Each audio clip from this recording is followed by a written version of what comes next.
Hello, everybody. Good morning, good afternoon, good evening, wherever you're watching.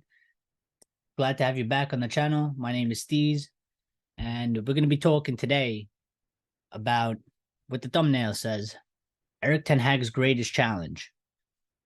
Erik Ten Hag's having his greatest challenge probably in his managerial career. I don't think he'll have a greater challenge than this in his entire managerial career. The circumstances he's facing at the club right now is you couldn't bring it to a Hollywood writer and have him write a script like this. When you're talking about 12 injuries, players out of form, players making gargantuan mistakes on the pitch, no confidence. The body language is off in some players. New signings that we haven't been able to get into the team. They haven't been able to gel, whether it's because of certain injuries or we have to move them around because of other injuries, or losing a player that's on 375,000 a week because he wants to be a dick and think he's so great when he barely has contributed to the team. And what position does he have to come out and call the manager a liar? And so he's rightfully, we've lost him from the squad. Our other player was accused of some off-field issues. We lost him for a little bit. He's come back, but it's not 100% resolved from what I've seen. So just the circumstances this guy is facing are gigantic, and really it's sad because this guy is going to have to. Everybody thought he did miracles last season. No. He really needs miracles this season because the way things are looking, it's not looking good, man. And I personally wouldn't sack him. Even if we finish in 10th, I wouldn't sack him. And I know that's going to piss some people off, but I've come to the point of how many managers have we been through so far? 5, 6, depending on who you count. And how I've gotten to the point, just how can you just fire this guy when we know that the club, it doesn't matter what manager we bring in. Like, I understand, managers need to get results, and this is a results-based game, and if you don't get enough results, you got to get the hell out. But I'm to the point of this club is run so piss poorly that I just cannot blame the manager anymore. Like, yeah, I can blame him for like maybe a tactical selection, or not making a certain substitution or lining up the team in a certain way. Okay, I get it. But in the overall picture, how am I supposed to say this guy is the problem? He has failed. Get him out. Somebody else can do the job. I can't. Look at every manager we got. They've all been let down by the club, and we all know, everybody knows that it's all the Glazers' fault because they employ the CEO. The CEO employs the other people like John Murtaugh. These people are unfit to be at Manchester United. They are not good at their jobs. They've let down Erik Ten Hag in only his second season. Usually it takes 3 seasons to let him down, the manager down. They've done it in 2. They've actually stepped their game up, which is actually impressive. I don't know how they keep one-upping themselves into being more shit. How can they not one-up themselves into being better? It's a mystery to me. I don't understand how you can be so bad at your job and be employed at one of the biggest clubs in the world and be so bad at your job and still have a job. It's absolutely insane. But I just want to get back onto the point of Erik Ten Hag is facing his greatest challenge. Will he succeed? It doesn't look very likely. This guy needs to start pulling out miracles. The board. I worry about the board because the board don't make footballing decisions. The board make decisions based on money. And when you're basing stuff on money, it's sometimes based on public perception because they get a lot of money from the advertising, from brand deals and stuff. And if the general public is unhappy and it's causing unrest and it starts affecting brands, that's when they start making decisions. Erik Ten Hag was hired because the fan base wanted him because the board screwed up so bad and things were so toxic and things were so negative that they needed to do something. They weren't going to hire Erik Ten Hag. They wanted Pochettino or they wanted somebody else. They weren't even looking at Erik Ten Hag. But what happened is because the fans were being asked so much and there was such this period of time, this gap that there was no manager and they were searching for a manager. You couldn't go online. Every single poll, even the one that they were doing on Sky Sports, even the one I think Jamie Carragher put one up, or Gary Neville, one of them. Even the polls they were putting up where you're not even getting 100% United fans. You're getting mixed fans. You're talking about like Liverpool fans coming in to troll, or Arsenal fans, or Chelsea fans. Rivals were coming in to troll. And Erik Ten Hag was still winning 97% of the poll. And if you don't think that Manchester United Football Club, the people that work in that club and the analytics and stuff for social media, if you don't think that they see that stuff and they don't take that into account when they're making the decisions, you are misinformed. The only reason why they hired this guy was because the fans wanted him. Yeah. And this is why I worry, because that board is so incompetent.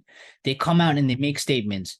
And actually, we're going to talk about this. So it was talked about yesterday that it came out. Hold on, let me get you the source because I want to put this correctly. So it came out from Jamie Jackson, and I think there was a couple other people. You could go see it on Twitter at Jamie Jackson. And then I think he's like a ___ or something like that. It was being said, Erik Ten Hag retains the trust of the hierarchy, who consider him the ideal manager to help the team progress in the long term.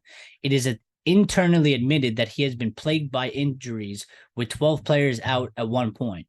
Now, there was a follow-up to that saying that they still plan to give him a new contract and that they still back him. Now, that gives me a little bit of positivity because I don't think we can sack this manager. I don't want him to be sacked. I still believe that he is the correct manager. I still believe that he has the correct philosophy for this club. He's just facing an absolute turmoil right now. But a lot of it is not. Some of it is his fault. Right? No manager is perfect. They're all going to make mistakes. And under normal circumstances, these mistakes wouldn't be so highlighted. But because everything at the club is just an absolute disaster, from off the pitch to on the pitch to behind the scenes, everything is a disaster. Nothing is going right at all. So I cannot sit here when we've been through 5-6 managers, depending on who you count as a manager, and all of them have been stabbed in the back. All of them have been let down. All of them have been screwed over by this board, by this recruitment team, by the CEO, by the owners. How I can sit here and ever get to a point, even if we finish in 10th this season, how I can get to a point and say, sack Ten Hag. I cannot, because it doesn't matter, because it's to the point of, if you sack Erik Ten Hag, there is no other manager. I don't care who you get. You can get Pep. You can get Guardiola. You can have them co-manage the team together, Manchester United, and they will not win. They will not be successful, and nothing will be sustained, because this club is run unsustainably. So it doesn't matter who you get in. So I can't get to the point where I say Erik Ten Hag out. I can't.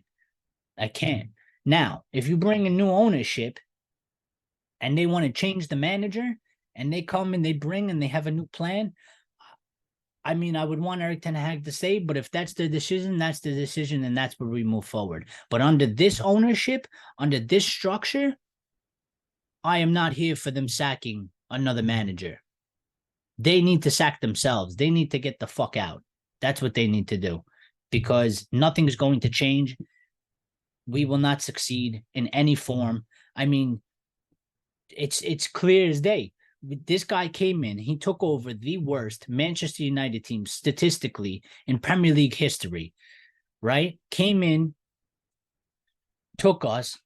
We didn't even have a striker for half the season because Ronaldo left, and we had Weghorst up top. Martial's paper mache and can't stay fit for more than 30 minutes. and somehow managed to get us in third place, win a Carabao Cup trophy, right? Went into, I believe it was the quarterfinals of the Europa League, FA Cup. You know, we had a good run as a first manager coming in, taking over the worst Manchester United team in Premier League history. He had a fantastic run last season. And we go into the summer and we're hoping, let's build on this. This guy came in, he did a fantastic job. We would even argue he overachieved in his first season, yeah? The haters going to say, hey, it wasn't an overachievement. He was underachieving. Whatever, blah, blah, blah. You know, you're chatting nonsense. We wanted to build on that. And they screwed him over because this club is run so crap. We don't have money. They don't know how to sell players. They don't know how to raise funds. And everything is based around money. Why Harry Maguire is still here? Because they didn't want to pay him off $5 million because he asked for a $5 million payoff. Okay. So now we have a center back that this manager cannot use because he does not fit in the system, right? And we have an injury crisis. Who did our manager want? I mean, originally he wanted Kim Min-jae, right? It came to the point where he said, I'll take Tadibo, I'll take Pavard, there was another one. This guy was clutching at straws trying to get somebody in, and the club failed. The club said, Harry Maguire staying, and we got your Johnny Evans on a free. 35-year-old Johnny Evans. And now we have an injury crisis. We lose 3 left backs. Yeah, our 2 main left backs, Shaw and Malacia, and then the ones that we signed, Sergio Reguilon, that we signed on loan as an emergency left back. Lost all 3. Well, guess what? If our club was competent and they actually got him Pavard can play right back, can play left back, and can play center back. He's mobile. He plays with the ball-playing goalkeeper. He's used to that. Fits right into Erik Ten Hag's system. Where is Pavard? Playing for Inter Milan. So this guy needs to perform miracles. It's absolutely insane. He's up against it. It's not looking very good. I hope somehow this guy pulls off a miracle. It's sad that I have to sit here and hope for a miracle to happen, but I really hope, because I really do believe that this guy has the correct philosophy, the correct mentality that this club has been missing for a long time. And I feel like if he was backed properly and this club was run properly, his vision and the things he wants to do to take this club forward would actually be working, instead of him working against everything else, against all the odds, and still trying to do his job as a manager. So I'm going to bring in some topical things now that just came out that I want to talk about. So this came out from Rob Dawson, ESPN. Came out this morning or early in the day, whatever you want to say, hours ago. And it says, sources close to Erik Ten Hag have said he doesn't feel he can be as harsh in his criticism of the MUFC players as he'd like, because there are concerns about the mental fragility of the squad. Now, whether Erik Ten Hag is actually saying that, and that's true, it doesn't even matter, because us fans have been talking about the mentality of these players for like at least the past few seasons, if not since Ferguson is gone. It is clear as day that there is a mentality issue with these players. Why there's a mentality issue? Probably the way the club is run, probably because they are overpaid. And we take the way the club has been run, the club has taken the hunger out of these players, right? Because you can see it. Why do we say when we have a new signing, this guy's fantastic, but how long is it going to take him to fall into the shit that's in United? Because these players come in and they come in hungry. They come in ready to prove something, right? But when you're one player and you're showing that hunger and you come in, right? But that team keeps fucking letting you down, and your teammates keep letting you down, and you don't get the results, and you're putting in that work and you're still not getting the results, and you're not getting rewarded because everyone else around you isn't pulling their damn weight. And after you're there for a year or two, what happens? You get sucked into that shit because it's demoralizing. It's demoralizing for you to put in 150% effort, and the fucking guy next to you that's supposed to be your senior, that's been here at the club for a few years, that's supposed to be helping you adjust to the club, is putting in 50% performances or shit in the bed or playing like shit. So they get sucked down into this. I mean, look at Rasmus Højlund. Kid is 19 years old. It's his fucking dream. He has dreamed about playing on a stage like this, at a club like this, as massive as this. And you can see it in his performances, that the very few performances that we've seen him. That kid comes on, he plays his fucking heart out on that field, on that pitch. Yeah. He plays his heart out. He wears his heart on the sleeve, on that badge for that club. That kid is running around. That kid is carrying the team on his back. In the Champions League, 19-year-old kid has been here for a month and a half because he has the hunger. He has something to prove. He wants to succeed. He's not on a fucking wage that he's not getting paid $300,000 a week. He has hunger in him.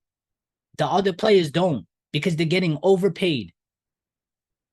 They get overplayed. Their position is too secure because the club, the way they operate, can't get rid of them, can't drop them. It creates a culture of shit when this club is operated like that.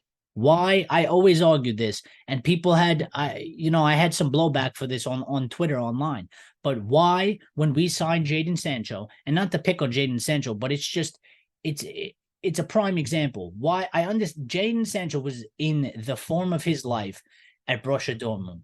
We brought him in, right? Why did they think it was a good move to buy a player that was playing in the Bundesliga, which is a totally different league than the Premier League, and a club that's not as scrutinized, as watched, as talked about as Manchester United? Why did they think that it was a good move to bring this guy in and pay him $350,000 a week?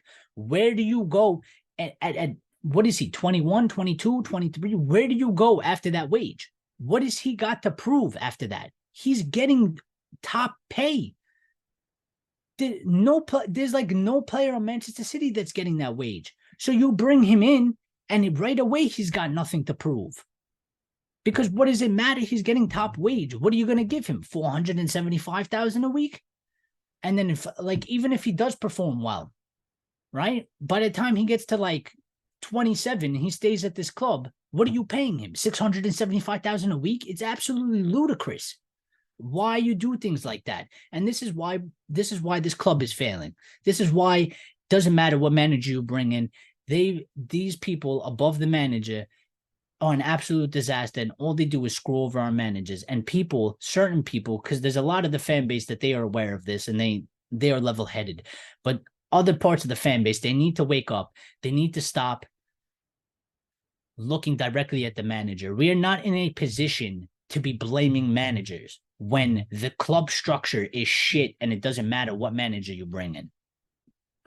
So, but on this part of, he cannot criticize these players on mental fragility. I mean, that is just, I almost don't even have words for that. I almost want him to just fucking do it. Just do it anyway. Fuck him.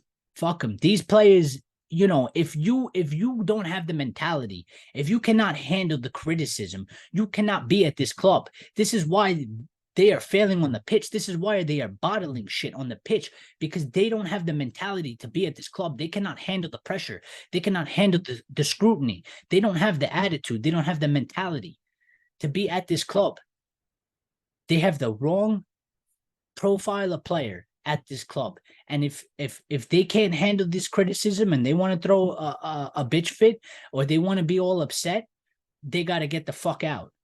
But at the same time, I understand why he can't do it, because he is stuck with these players. Maybe one or two till January. I doubt the club never does business in January. They can't seem to do it. So I don't even expect anything in January. And even in the summer, till next summer, he's stuck with them for almost a whole year. He needs these players. He cannot. How many players are you going to go and absolutely just destroy them? If he destroys the players, mentality, and a good amount of them, he's fucked. Because he needs them to play well. He needs them to be mentally tough. He needs them to be on their game. He cannot afford to have players falling off and being mentally broken, because he will get sacked. It will come to the point where this guy will be in like 15th place or something. I mean, you're looking at like teams, smaller teams than us, but their players are mentally ready. They're ready to go on that pitch and fight, and our players are not. And our players are getting beat. Meanwhile, our players are more technically talented than these other players. But when you don't have the correct mentality, when you don't have the correct attitude, and you go on that pitch, you're gonna get fucking beat, and you're gonna lose, and you're gonna get embarrassed. Another thing Rob Dawson came out that goes along with that is that Erik Ten Hag has raised the issue of having the right body language when setbacks happen in games, and is increasingly frustrated that his message isn't getting through to particular members of his MUFC squad. Well, some might say he's talking about Rashford. A lot of people have been complaining about Rashford's body language on the pitch. I would say there's a couple other ones. They don't react in the right way when there's a setback. If we concede first, a lot of them, their body language is not the correct body language. It almost looks like they give up as soon as something like that happens. But that just goes hand in hand with what we were just talking about. I mean, if you cannot get the correct attitude, if you cannot get the correct mentality at this club, you need to be a fighter. You need to be a warrior at this club. Yeah, you need to put 150% on that pitch. Doesn't matter if you're playing Manchester City or you're playing Notts County. You need to be on that pitch. You need to bleed on that pitch, like the players that we used to have, like Vidic and Ferdinand and Rooney, right? Those players gave everything on that pitch. They would die in that shirt on that pitch. They gave everything. If these players don't have that in them, they are not supposed to be at this club, and they need to go. And whatever the fuck has to happen, whether we need to take a loss, they need to go, they need to sell them, cover half their wage, get them the fuck out. Because it is a main reason why we cannot win matches.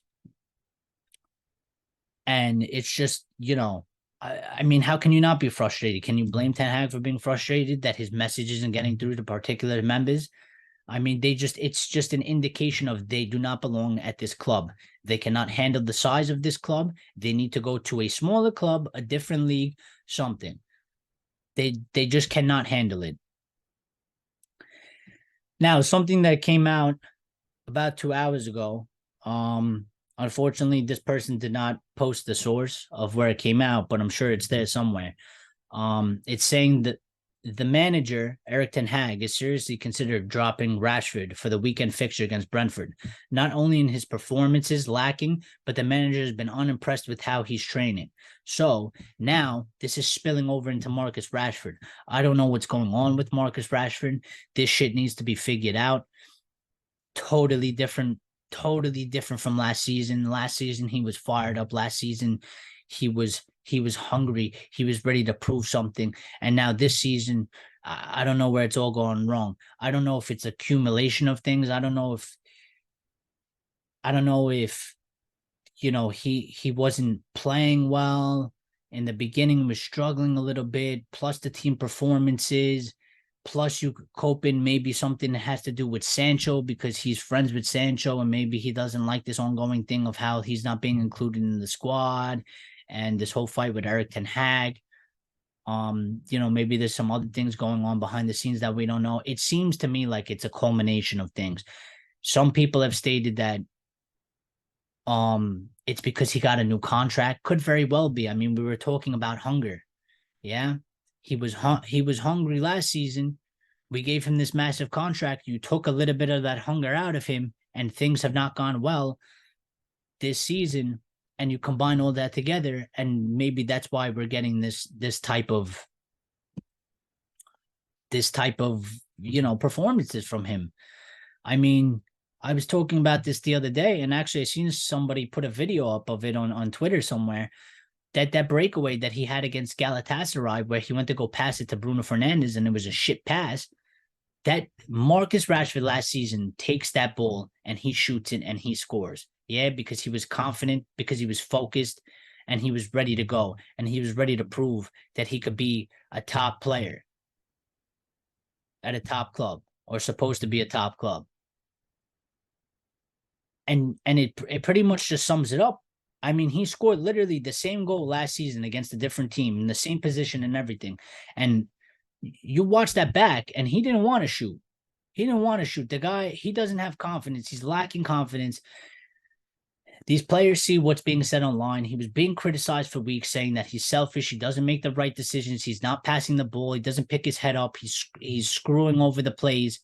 And when you're a striker, he hesitated. He wanted to shoot, but he knew if he shot and he didn't score, he was going to get criticized. He went for the pass, made the wrong decision, made the wrong pass because it was shit, and we didn't score a goal when it had to be a goal. You cannot not score a goal from that position.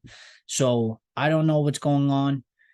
I don't know how we're going to figure this out, but Marcus Rashford, we cannot have him putting in these performances.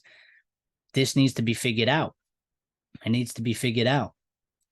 Alex Crook has also come out and put out Erik Ten Hag is taking a softer approach to try and turn the situation around.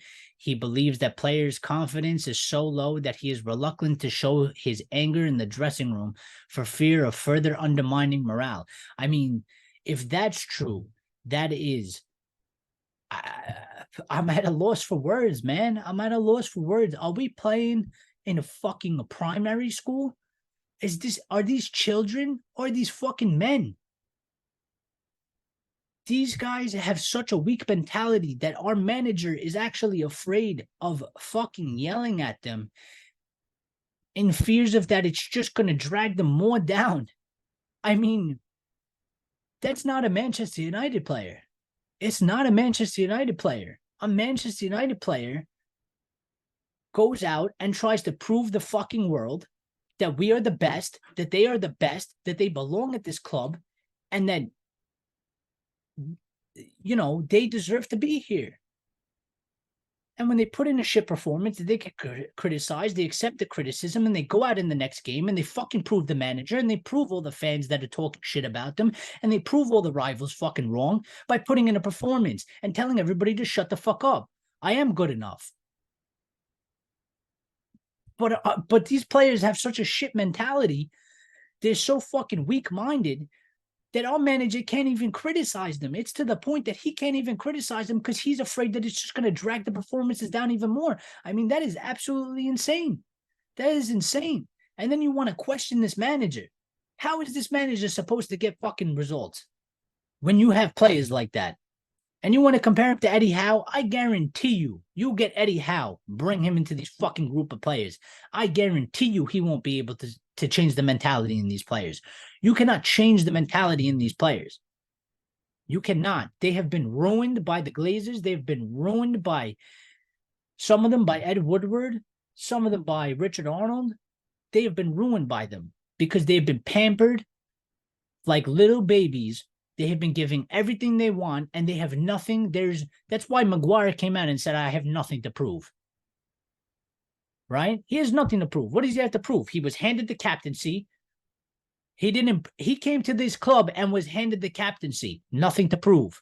Why does he have anything to prove? There's nothing for him to prove. Came and got the captaincy. Came and started every single game. Came and got paid a fucking ridiculous wage. He did not earn these things at Manchester United.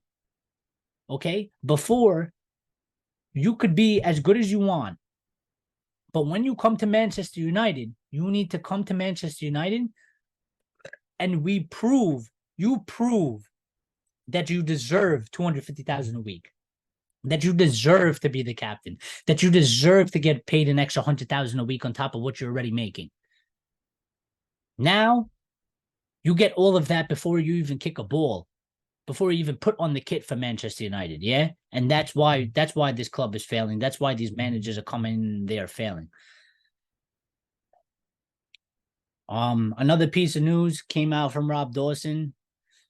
This one actually surprised me a little bit, but I hope it's true, and I don't want the guy to not go play for his country because I think every player deserves to play for their country. It's an honor to represent your country. There's a certain amount of pride that you could, for your country that you represent, that it's just different. You know, you're representing your people. So even though I don't like international football, I think it's boring. I think it's boring. I think it's, below standards in a lot of the games. But it was reported by Rob Dawson that Andre Onana is reluctant to take time away from MUFC to play for Cameroon at the Africa Cup of Nations in January after a difficult start to his career at Old Trafford. His priority is to focus on his new club. I mean, if this is true and he refuses to go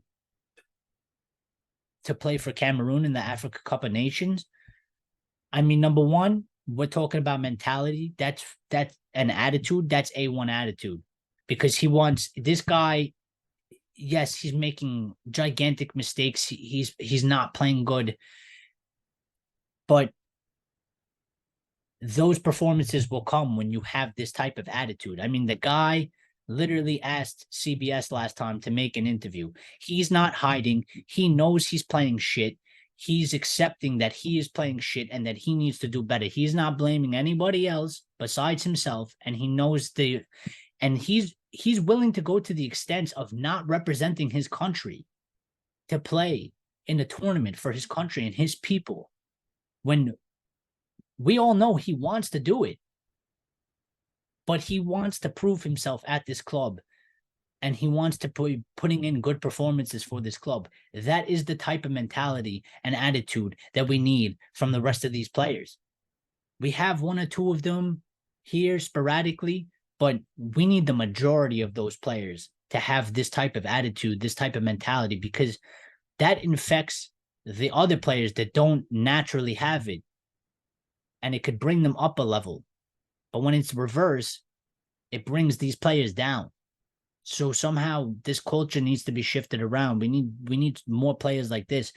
And honestly, if he doesn't go to represent his country, I will feel bad for him. But I'm also going to applaud him, because that's just a sacrifice that he's willing to make. And it shows what it means to him to be at this club. And it shows what it means for him to be putting in good performances at this club.